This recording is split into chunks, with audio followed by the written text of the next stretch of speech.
Nyarlathotep, the crawling chaos. I am the last. I will tell the audient void. On today's science fiction and fantasy lore videos, we will discuss one of the most famous and disturbing Lovecraftian gods.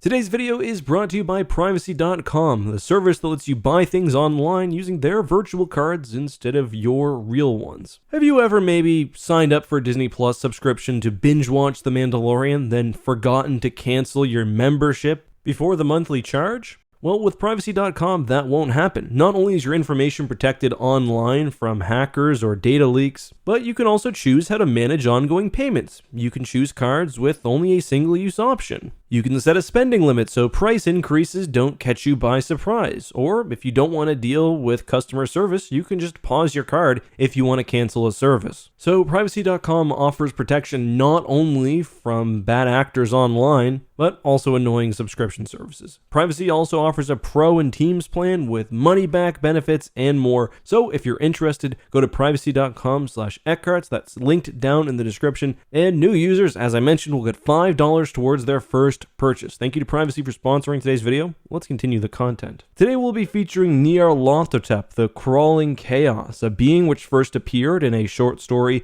by the same name, then would make appearances in a few other of Lovecraft's works. Nyarlathotep is one of Lovecraft's outer gods, a strange, unexplainable being which brought with him visions of cosmic apocalypse and which broke human minds. Nyarlathotep emerged in Egypt after having slumbered for 3,000 years. Those who gazed upon him claimed that he looked like a pharaoh of ancient Egypt, although something was always a little bit wrong about his appearance, and instead he's often just described as being sinister and slender. Later stories would reveal that the crawling chaos could take various forms. Nonetheless, as he emerged in his form, Nyarlathotep immediately began attracting people. Like most Lovecraftian gods, he had revelations which were beyond human understanding. As he traveled through towns and countrysides, any place that he visited would be fundamentally changed. Sleep would become impossible. Some would fall to inexplicable and unstoppable fits of screaming, while some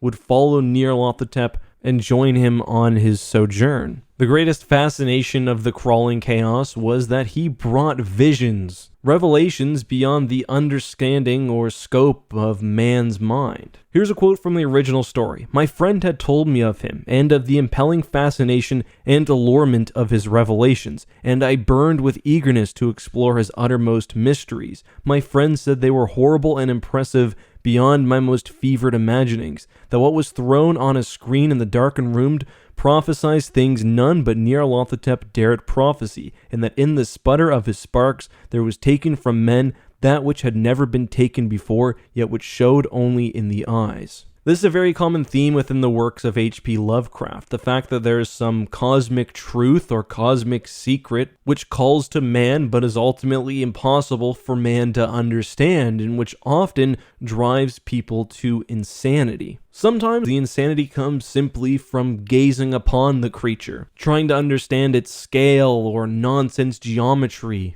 Nyarlathotep, on the other hand, traveled and showed people things. Screens with, and I quote, "hooded forms against ruins, yellow evil faces peering from behind fallen monuments, the world battling against blackness, against the waves of destruction from ultimate space, whirling, churning, struggling around the dimming, cooling sun." Eventually, these images overwhelm even the most scientific of minds, and we see that those who have gazed upon the works of the crawling chaos are brought to an apocalyptic world, whether this is a vision or being transported to an alternate dimension or something else. It's unclear, but the narrator in the original story describes trying to travel back home after visiting Nyarlathotep and finding the streets in chaos. The apocalypse has come to the world, civilization has been destroyed. And what's worse, just on the edge is the unimaginable. Beyond the world's vague ghosts of monstrous things, half-seen columns of unsanctified temples that rest on nameless rocks beneath space and reach up to a dizzy vacua above the spheres of light and darkness. And through this revolting graveyard of the universe, the muffled, maddening beating of drums and thin, monotonous whine of blasphemous flutes from inconceivable, unlighted chambers beyond time. So, as most good Lovecraftian gods do, Nyarlathotep seems to show humanity how insignificant they are against the cosmos, a cosmos which doesn't care about them, which will see the earth and humans eventually succumb to the darkness of time, and a universe inhabited by monstrous creatures far beyond any comprehension. I find Nyarlathotep interesting because compared to some Lovecraftian gods, he seems to be purposefully spreading these visions of chaos and horror amongst humanity. Others exist but are so grand and powerful that humanity is essentially nothing to them. And although both types of gods are often described as evil within the mythos, Nyarlathotep perhaps more directly so.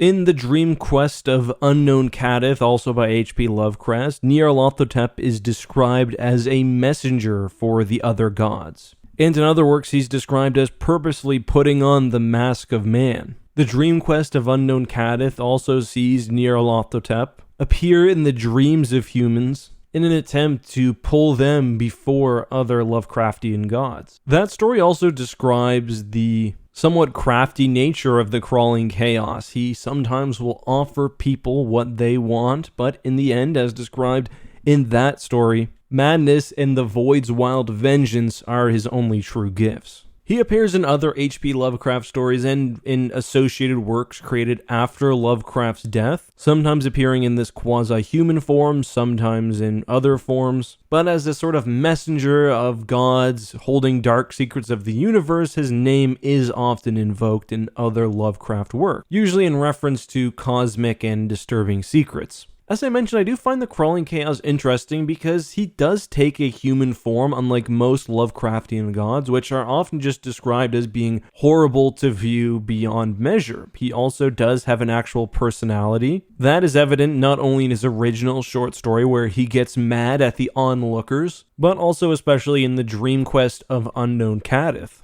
As I mentioned, many Lovecraftian gods are not described as really thinking or interacting with humanity in any sort of even quasi-human way. Beyond what I've mentioned, there's more about the crawling chaos in some of Lovecraft's letters and notes. For me personally though, I find the greater Lovecraftian mythos a lot less interesting than his individual stories. Like, I like the idea of the story of Nyarlathotep a lot more than having to try to learn about all of the interconnected lore between the gods, especially where that gets pretty convoluted. But guys, that's all for today. Is there something else of the Lovecraft universe you'd like to see me cover? Is there some other sci-fi or fantasy of this era, the early 20th century, that you'd like to see on the channel? Let me know all of that and more down below. Until next time though, guys, have a good one, be safe, and may the Force be with you.